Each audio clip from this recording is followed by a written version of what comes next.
Available for free download, the Skywatch Weather app is on iOS and Android.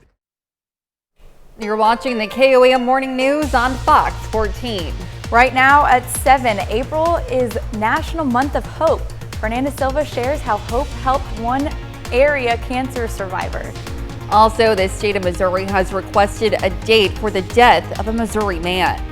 And temperatures do warm up today, giving us a really nice end of the week and beginning of the weekend. The 4 states' most watched news starts now.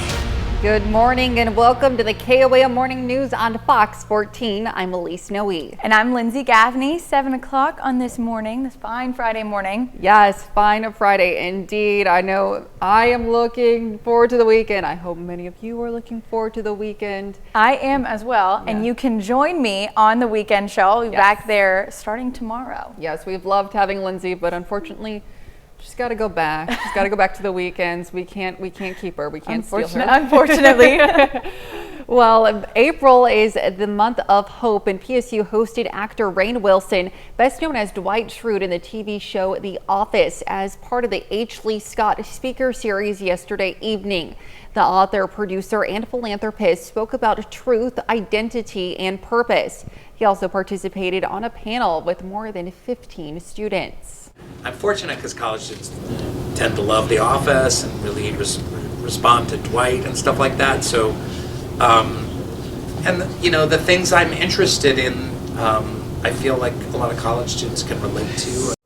What a cool experience for Pitt State students. I love The Office. I love Dwight. Do too. So it's Dwight's great my to see favorite. him here in the area. And it was a sold-out event. More than 1,000 people attended. No surprise there. In his talk, Rainn Wilson also spoke about hope. And April is National Month of Hope, which celebrates the power of the feeling. Some 4-staters know exactly how hope can be encouraging, especially when dealing with life's ups and downs. KOAM's Fernanda Silva has their story. Hope is what keeps you going every day. Sharon Clark had to learn the hard way how important it is to cultivate the feeling of hope. During your cancer journey, you do want to just give up. You just feel terrible and you think, why go through this? Clark had to deal with the diagnosis and treatment twice. The first one came when she was 27 years old and pregnant. She chose not to give up on herself or her baby. That tells me a lot about your hope, how you're very hopeful that things were going to work out for you and for your kid. Yes, there is hope. And in the end, it was worth every bad day I had. We only get one shot at life. Clark started advocating not only for the early detection of cancer with the 4 states Hope for You Breast Cancer Foundation, but also for the feeling carried in the name of the organization where she is the president. Clark is joined by actor Rainn Wilson in the mission of spreading hope. They don't work together, their audience and reach are different, but their message is similar. Get young people kind of thinking on maybe on a slightly different level, on a little deeper level, and a little inspiration, a little cajoling, a little laughter along the way. It's one of my favorite activities. Wilson uses his platform to talk about the pursuit of happiness, among many other things. People are interested in me for Dwight, and that opens doors for me to be able to speak about other stuff that I'm really passionate about, like mental health and spirituality. A famous person has so many avenues to be a platform for hope. A feeling that can take people further. As long as you have hope, I think anything's possible. Fernanda Silva, KOAM News. To learn more about Hope for You, you can head on over to our website. Of course, that's KOAMnewsnow.com. It's certainly a great message, and it's wonderful to have recognized actor sharing that message as well. Gets a lot of publicity to that message as well. Yeah, certainly great to see, especially here in our area. Yes. What's it looking like for the weather this morning, Lindsay? It is actually going to be a really nice day. I know everyone's not loving these cool temperatures. Well, at least I'm not. Right now, out in the Joplin region, we're about 38 degrees.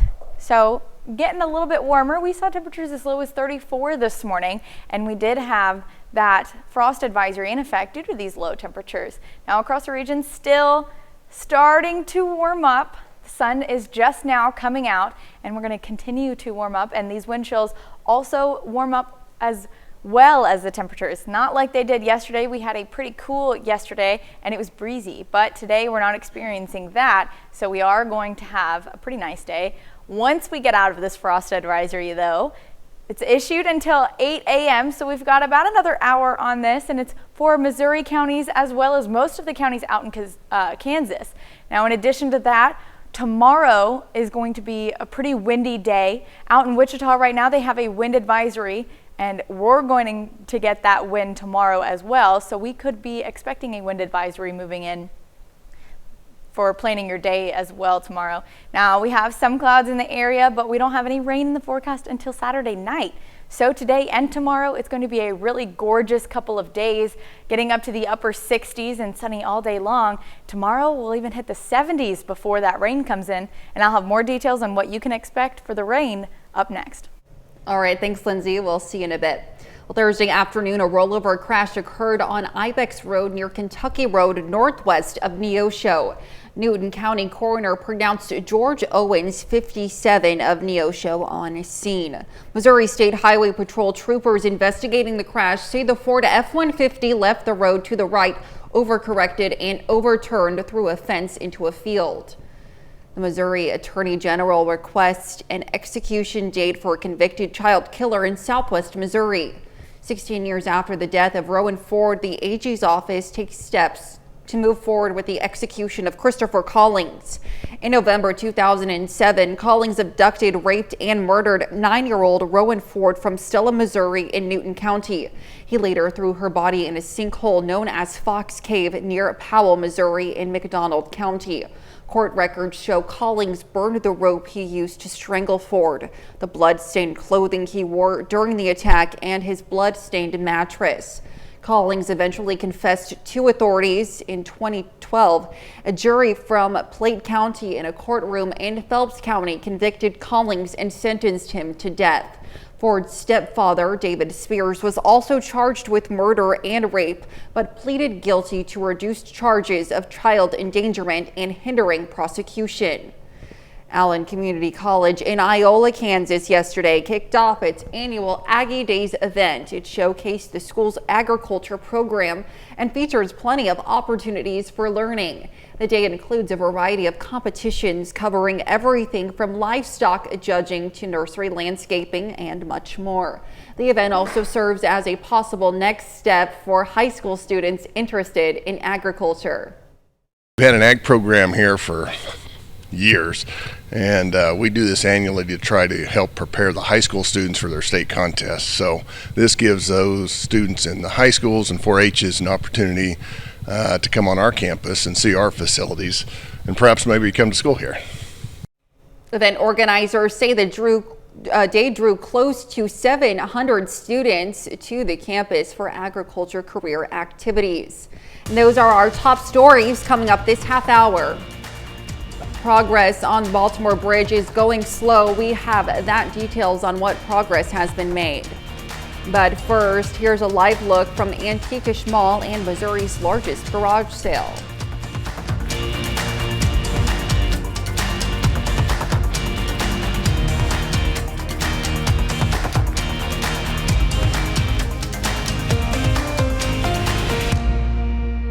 I didn't have to pay anything to start. And that's one of the reasons I went ahead and went. May not appear for several weeks. I didn't have to change my treatment. I just gave it a lift. Ask about Vraylar and learn how AbbVie can help you save.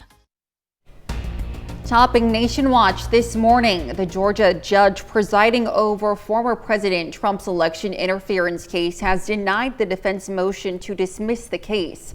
The jury indicted Trump back in August 2023, alleging the former president tried to overturn the 2020 presidential election results in Georgia. Mr. Trump's defense team has argued that Mr. Trump was expressing political speech, which they say is protected by the First Amendment. But Superior Court Judge Scott McAfee wrote, quote, "The defense has not presented, nor is the court able to find any authority that the speech and conduct alleged is protected political speech." Former President Bill Clinton has a new memoir coming out this fall, and the topics it covers are already creating a buzz. The book, titled "A Citizen: My Life After the White House," will cover everything from the presidential campaigns of his wife, Hillary, to views on events ranging from the January 6th insurrection to the Iraq War. Over the past 2 decades, Clinton has worked on numerous charitable causes, including AIDS treatment and relief for the 2010 Haiti earthquake. He has also been involved in various controversies, including his association with Jeffrey Epstein. The memoir will be released November 19th. Ahead of a visit by President Biden, the Baltimore area is working through difficult conditions to clear the channel and the city's harbor. Local leaders are also trying to help businesses feeling the pain while it's closed. Fox News correspondent Connor Hansen has the story. For their response and bravery, it is the Chief's honor to present these officers with the Chief's Award. Police divers were honored for fearlessly searching the collapsed Francis Scott Key Bridge for victims in dark, dangerous conditions. They say they could still hear the unstable bridge and ship creaking and moving underwater in the Patapsco River. The bodies of 2 out of 6 victims were recovered. And I can tell you on that day that the spirit that was present there of collaboration and caring, it was just tremendous. Since then, salvage efforts have been made more complicated by bad weather, and divers are still dealing with a difficult and dangerous situation underwater. That water is so murky that salvage divers cannot see any more than 1 to 2 feet in front of them. Smaller passages have been opened up to get some supplies in and out of the port. Federal officials say on top of the reopening of the entire channel, they're already planning a replacement bridge and how to fund it. I think we're going to have strong bipartisan support. This is a catastrophic event to an infrastructure that affects our nation. With the Port of Baltimore still mostly closed, a variety of different businesses are feeling the economic ripple effect. The Small Business Administration is meeting with some of them and is now offering up to $2 million loans. Businesses are telling us that obviously, first and foremost, they want to be able to continue to survive. They would like to find a way forward. President Biden is visiting the site of the collapse Friday to meet with local leaders. The White House has said it expects the federal government to pay for a new bridge. In New York, Connor Hansen, Fox News. And those are our top stories for Nation Watch this morning. Self-driving cars are not too far away. We'll see how Uber is taking driverless cars to the next level. And meteorologist Lindsay Gaffney will have your weekend forecast when we return.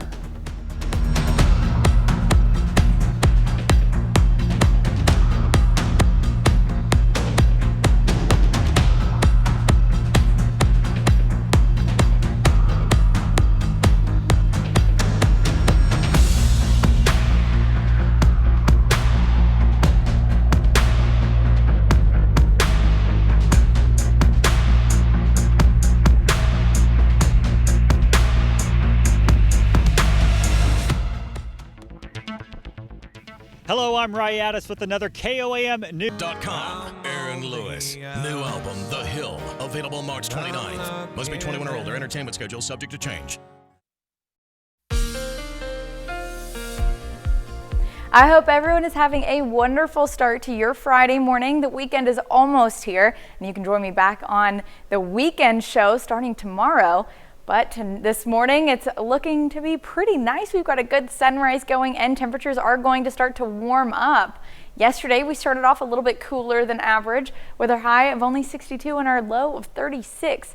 We did that again today with our low being in the low 30s, nearly freezing. That is why we have this frost advisory in effect until 8 a.m., so only in effect for another 30-45 more minutes. And that is extended down to most of our counties in Kansas as well. Now, if you look over to Wichita, you see that orange color. That is a wind advisory. We're getting some pretty fast winds tomorrow ahead of the storm that's coming in tomorrow night. So we could expect that wind advisory to now expand into our region, maybe a little bit later on this evening or tomorrow morning. Starting today, we don't have any rain in the forecast, no clouds moving in. It's going to be a really nice day. As we move into later this evening, we may see some clouds, but tomorrow, that's when we're going to expect to see that rain. Right now, still over California. It'll be moving into our area and giving us some nice showers late on Saturday. shouldn't affect much as it's coming in 11 p.m. and moving out of our area by 6 a.m. on Sunday. Temperatures across the region still cooler, but we've got a slow breeze from the southeast, so it will warm us up quite a bit today. Temperatures started off 34 degrees this morning, but we'll warm up to the upper 60s across the region. It'll be sunny all day long. Winds pick up slightly, but it's not going to be a breezy day today. Winds come in tomorrow. So today it's going to be a nice calm Friday afternoon, dropping down to the low 50s for our low today. Clouds do roll in this afternoon ahead of the storm that's coming in tomorrow. So tomorrow there may be some clouds in the air, but it's going to be mostly windy and warm. We see temperatures in the 74 to upper 70s range. And then storms late on Saturday. We have a marginal risk for storms, but they clear out pretty early on Sunday, giving us a nice Sunday. Temperatures in the 70s, sunny. Now we'll take a closer look and see about 11 p.m. we start to see those storms push in, maybe coming in a little bit earlier. They'll continue on 2:30 a.m. Here they are just south of Joplin, and then they'll completely clear out of our region by 6 a.m. So it's going to be a nice Sunday for us, clearing out, but we do see clouds roll in on Monday. That is going to maybe cause some issues for anyone wanting to see the solar eclipse, but today it's going to be pretty nice, getting up to the upper 60s with storms rolling in tomorrow evening, and we'll keep you updated on the solar eclipse event as well. Now we'll be back with more news after the break. I love the great outdoors. The 26th Sail the High Seas with the Pirates of Penzance in one act and Gilbert and Sullivan's Best Works. Join Connect 2 Culture this April. Learn more at connect2culture.org. Well, if you live in Arizona, keep in mind that the next time you order food, your delivery person might be in a self-driving vehicle. Fox's Irene Snyder has more.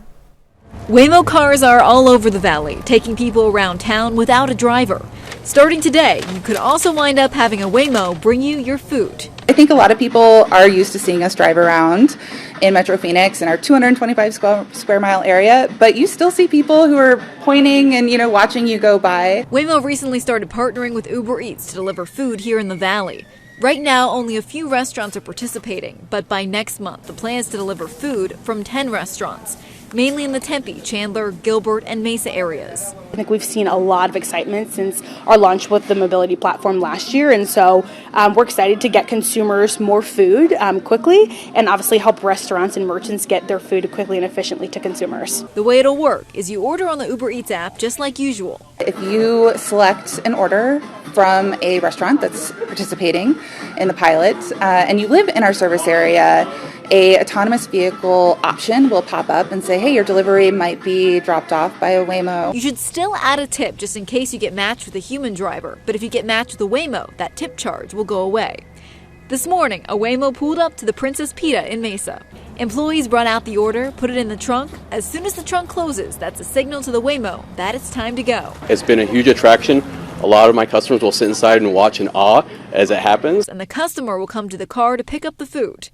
It may be in the beginning stages now, but as the business continues to grow, the goal is to serve many more parts of the valley. Well, that's pretty cool. I think tech. I'd be okay if that was the way that I got my food delivered, but I don't think that I'd ever get into an Uber of a self-driving car. No. At least not right now. No, I don't. Yeah, I don't for know the if I flying would cars either. and all that. Yeah, probably not for me. All right, well, coming up, KOAM's Anthony Saviello shares how Fort Scott residents came together to remember those who've served. And we have a nice day ahead of us, and we'll have some storms coming in later this weekend. We'll be right back.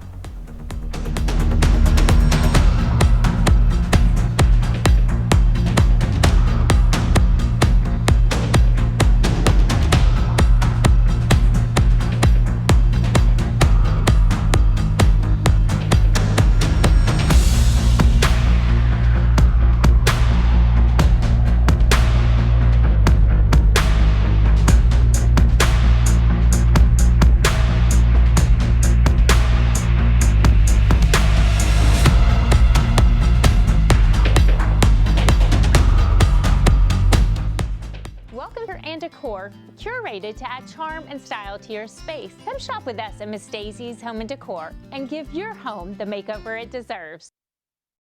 The 4 states' most watched news starts now. Welcome back to the KOAM Morning News on Fox 14. It's currently 7:28. I'm Elise Snowy. Authorities in Pittsburgh charge a man they say broke into a home armed with a knife. It happened Wednesday around 5:15 in the 900 block of East 8th Street. Police responded to a call about a man breaking into a home. When they arrived, the homeowner was outside and told them the suspect was inside.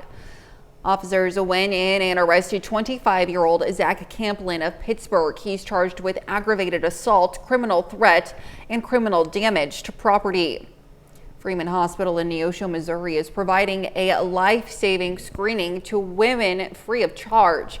Women can get free mammograms at the hospital today from 8 a.m. to 1 p.m.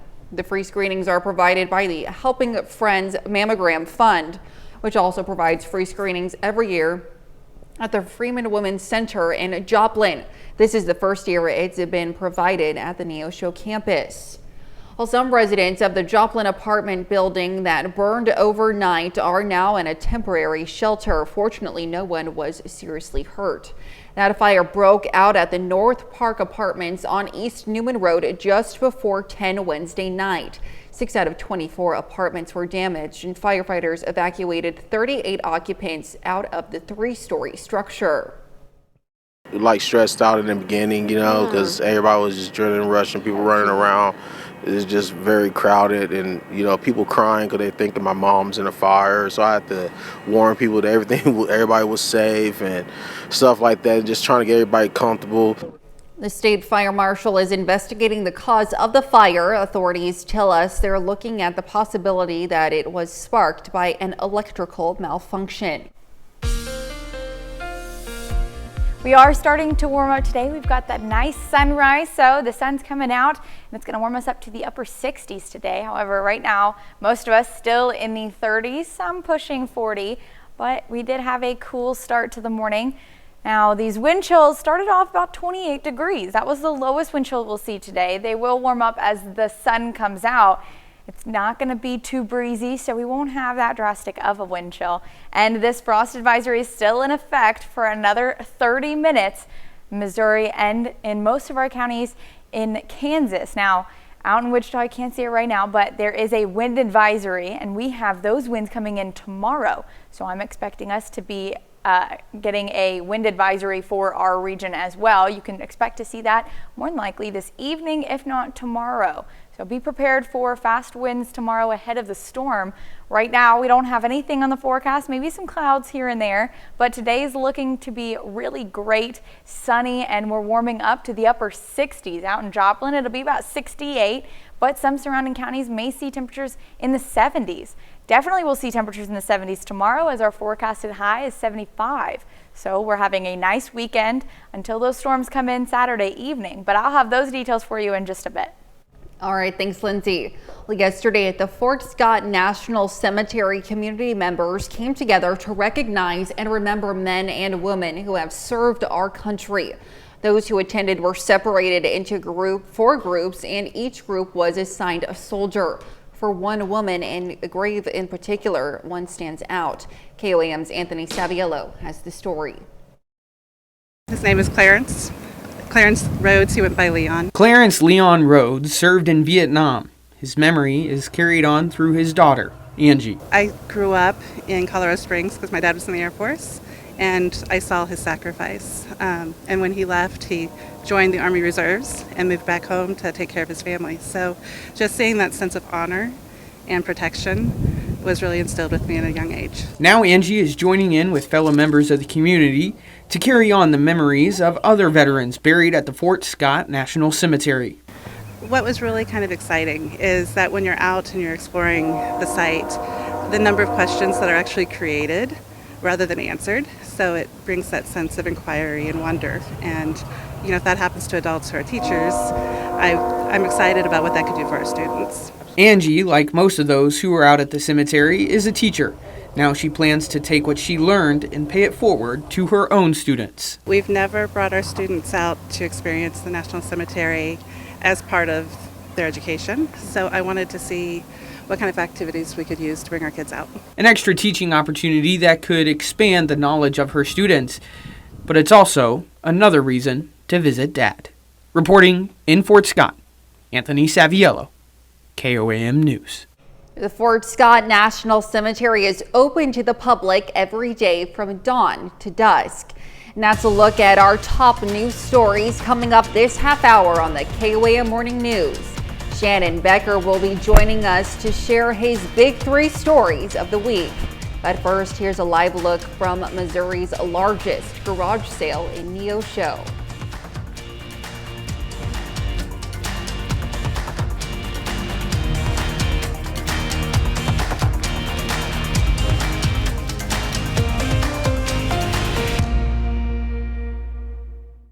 It's a massive warehouse overstock sale at Westco Home Furnishings. Schedule your Ford pickup and delivery service today through your local Midwest Ford dealer or the Ford Pass app. Welcome back. We've got Shannon Becker in the studio with his big 3 news stories of the week. Good morning, Shannon. Great to have you here this morning with us. Thank you. Are you ready for the eclipse on Monday? I am. I've got my glasses. Oh, good. I'm all set. I'm all set. As well. Let's take a look at the big 3 this week. Number 3, KOAM News Now. A barge, there you go, you can see it as it strikes a bridge over the Kerr Reservoir, which is part of the Arkansas River near Fort Smith. That happened on Saturday. Wow. Really sparked a lot of people talking online, especially since the Francis Scott Key Bridge of course, yes, had collapsed on a lot of people's minds still. Oh my goodness, yes. What a tragedy there. This, not really a tragedy. The road was closed down for about 3 hours. Oklahoma Highway Patrol closed it so ODOT could take a closer look and make sure that the bridge was not damaged. Traffic continued there on US 59. Our number 2 story, you can find online more details about apartment fire, 3-story apartment building. When I heard it come out, I was like, really? Are you? Yes. What a nightmare. Oh. We're talking about the exact same layout of a building in Chanute where 2 people died about 2 weeks ago. Oh, so sad. This was a little bit different. Okay, of course the fire spread up through the building, yes. But in Joplin there are fire stops they build into these buildings, part of the building codes. So they were able to protect the fire from spreading all the way down the roof line to the whole building. What a relief to some of those residents, I'm sure. Yeah, because they could go back home the right. next day. Yes. Amazingly, only 6 apartments instead of 24 burned, and no one was injured. 2 minor injuries to hand, I think, for a couple of firefighters. Okay. Our number 1, KOAM News Now, Joplin News First. Storms Monday night, devastating for some people. I tell you, these businesses on Carthage, it was shocking to see that nobody was injured. Absolutely. Because every one of these businesses, people live above them in apartments and stuff. You know, people live there. The roofs, cars damaged. Exactly. There were some people in a building there on the corner. They said that the roof lifted off and then water just started pouring in from the roof. So there's going to be some continued cleanup, continued stuff that they've got to work on, but businesses are all back open. Everything's working to normal. All the roads are open. So fantastic. Be sure and check out Carthage. Everything's okay. Certainly. The courthouse is all right. Now to the west of Carthage, our bonus story of the week. There was a lot of damage if you go from Brooklyn Heights all the way to the square, like almost in a line. They were saying 100-mile-an-hour winds also, but not a tornado. This is a home on Sandstorm Lane, the Brown family. There are 2 little girls who are 3, and mom and dad were hiding right in the middle of the house because things were getting really aggressive, I guess you could maybe say the winds were. And just look a couple at that of large there. trees came down and smashed into the house there. They were fine, their pets were fine, but they have lost everything. They do have insurance, but that's not going to do everything for you. They're living in a hotel right now until they can figure out what they're going to do. Schrader's Towing came over. I mean, you're talking about some of these trees that fell. It's $4,000 to fix it, to get rid of a tree like that. Oh, wow. Schrader's Towing came by and helped them out, and a lot of other people as well. Just seeing that, it's incredible that they were all safe and not injured. Wow. So you can assist them if you like. Check it out on our website, KOAM News Now. Meet the Brown family, all right? That's our big 3 this week. Well, Shannon, once again, thank you so much for joining us this morning. Thank you for all that you do and all the wonderful journalism that you provide You to our keep talking community. like that, I like you. Well, stick around. We'll be back with more weather right after this. You are more than your car wreck. It's the most important decision you'll make. We know how to win. Call Aaron Sachs and Associates.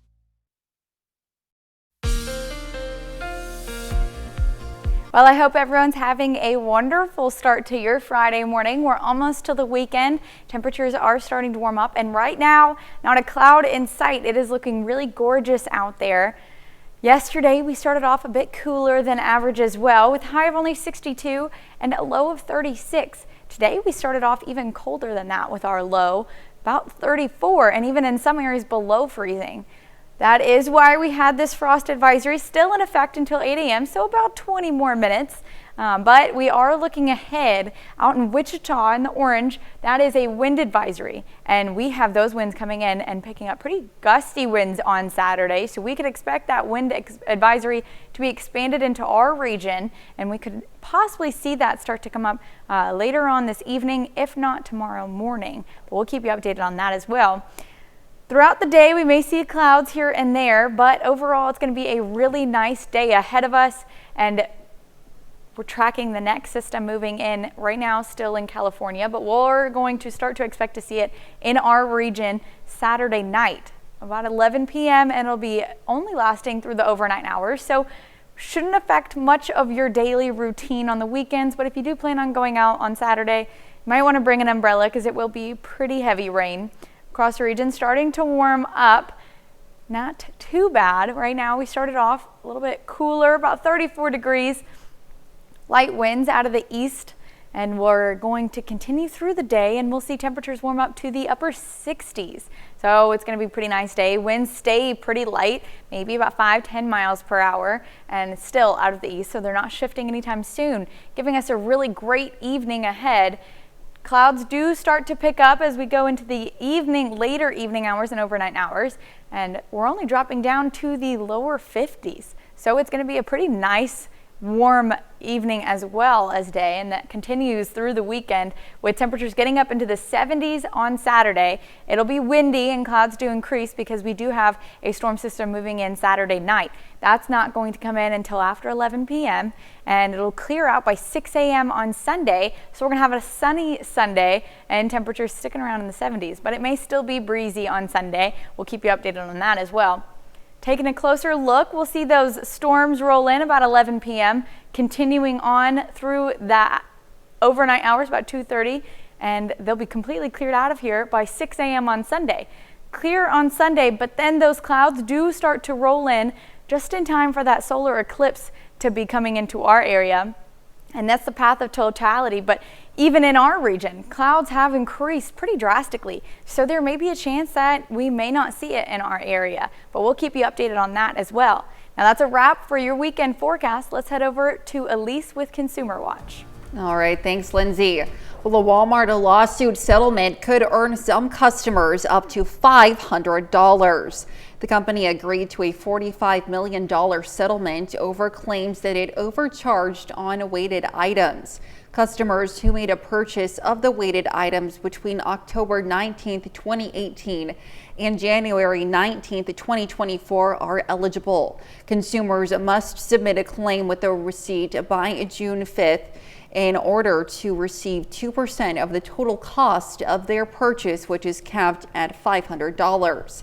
The FAA is investigating a close call between a plane and an air traffic control tower. It happened on March 23rd at New York's LaGuardia Airport. The Southwest Airlines plane veered off course and aborted its first approach because of bad weather. Southwest said the flight had encountered turbulence and low visibility on approach to LaGuardia. There have been several other investigations into near collisions at U.S. airports since last year. There's another sign demand for electric vehicles is softening. Ford says it will delay its plans to release an all-electric SUV, and it is expanding its line of hybrid vehicles. The automaker says it is serving customers with the right mix of gas, hybrid, and EVs based on demand today. The company says the additional time will allow Ford to take advantage of emerging battery technology and give customers increased durability and better value. Those are our top stories in Consumer Watch this morning. Now let's take a look at the market prices before the opening bell.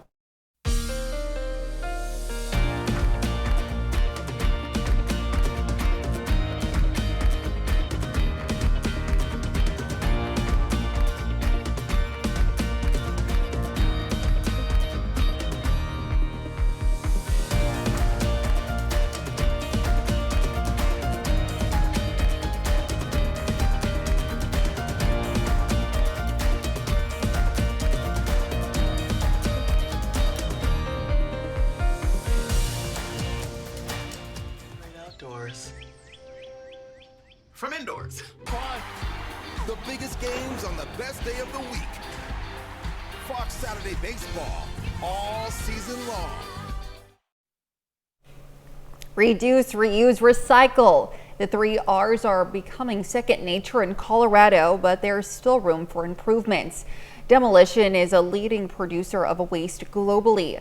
There is one group of women who are tearing down with hopes of building back up. Gabriella Vidal reports. It's a site We take a surgical approach to demolition. you don't often see or hear. We're essentially unbuilding the house, dismantling it and sorting the material as we go. Anna Perks is the owner of Perks Deconstruction, a Commerce City business that's taking sustainability to new heights. About 40% of our landfill consists of construction and demolition material, and a lot of it is good reusable materials. But when her company gets involved in tearing down a home like this in Erie, So all the cabinets, doors, fixtures, finishes, that'll all get donated and reused as those items. And then a lot of the wood we're salvaging at our warehouse. each piece of material, Other lumber that can't be reused, it'll get made into mulch. This is all stuff that'll get recycled. has a renewed purpose. We have over 8 billion people on the planet, and we're using resources faster than we can regenerate them.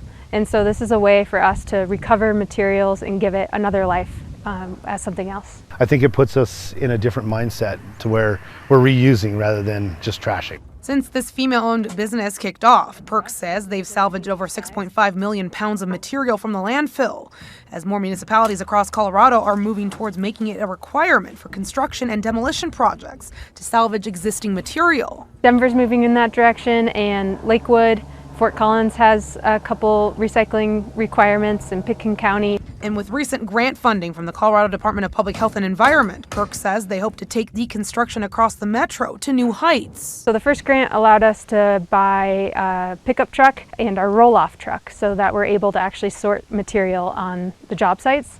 And the second grant that we received helped us fund and start up our reclaimed lumber warehouse. It's that critical support that's helping her team support keeping Colorado greener. Helping to give things another life, which reduces the amount of resources that we have to pull from the earth. Certainly an innovative way to sustainably reuse and rebuild. So It really is. I mean, good for the environment, Yes. and I do love the environment. I am a meteorologist. Speaking of the weather, we do have pretty nice temperatures today, getting up into the upper 60s, only dropping down to the lower 50s for our low tonight. So it's not going to drop down too cool tonight. Temperatures tomorrow get up into the 70s. It's going to be pretty breezy, and clouds do roll in for the day on Saturday. We have some storms coming in late Saturday evening around 11 p.m., clearing out by 6 a.m. on Sunday. So we're going to have another nice Sunday. It will be pretty windy as well on Sunday, but temperatures still in the 70s. Now for your solar eclipse forecast, we do have clouds covering our region and even in the path of totality. So that could cause an issue for anyone who's wanting to travel to see the eclipse. You may want to take a look at the forecast just to prepare yourself for that cloud coverage. And we've got more storms coming in Monday night into Tuesday. Now we'll be back after the break. Feels good to be to dismantle German colonies. We are proud to salute Patrick Weldon, a 4-state hero. Here's a check of today's top headlines, the news you need to know before you head out the door. Missouri Attorney General will request an execution date for convicted child killer Christopher Collings. In November 2007, Collings abducted, raped, and murdered 9-year-old Rowan Ford from Stilla, Missouri in Newton County. In 2012, a jury from Plate County in a courtroom in Phelps County convicted Collings and sentenced him to death. Authorities in Pittsburgh charge a man they say broke into a home armed with a knife. It happened Wednesday around 5:15 p.m. in the 900 block of East 8th Street. Officers arrested 25-year-old Zach Camplin of Pittsburgh. He's charged with aggravated assault, criminal threats, and criminal property damage. And Joplin apartment on East Newton Road caught fire late Wednesday night. 6 out of 24 apartments were damaged. Firefighters evacuated 38 occupants out of the 3-story structure. The state fire marshal is investigating the cause of the fire. And we have nice temperatures today, getting up into the upper 60s, with our low tonight only getting down to the low 50s. So it's going to be a nice 24 hours, not dropping down to low temperatures for the next couple of days. Tomorrow we're hitting in the 70s. Clouds roll in. It's going to be pretty windy for your Saturday as we have storms rolling in late that evening around 11 p.m., clearing out by 6 a.m. and for Sunday, still breezy, but temperatures in the 70s. So for your weekend, it's going to be pretty nice other than those storms coming in overnight hours on Saturday. I will take that 75 tomorrow. Oh, I will too. Ooh, I mean, gladly. Other than the clouds here and there and it'll be windy, it's going to be really gorgeous. Great to hear. All right, thanks, Lindsay. Well, Nashville Zoo announced the birth of 4 male Nigerian dwarf goats on Thursday, April 4th, sharing images of the kids exploring their enclosure. The first pair were born on March 23rd and the second pair on March 27th. All 4 share the same father. Nigerian dwarf goats can weigh up to 75 pounds and are known for having a very calm temperament. Look at them go. Oh, very cute. How cute are they? So much oh for gosh, calm I love temperament. to They're see hopping it. around. Oh my gosh, jumping goats. Well, it's great to see. Yes, so fun. It is. Thank you so much for letting us put the good in your morning. We'll be back with more news and weather at noon. Have a great rest of your morning.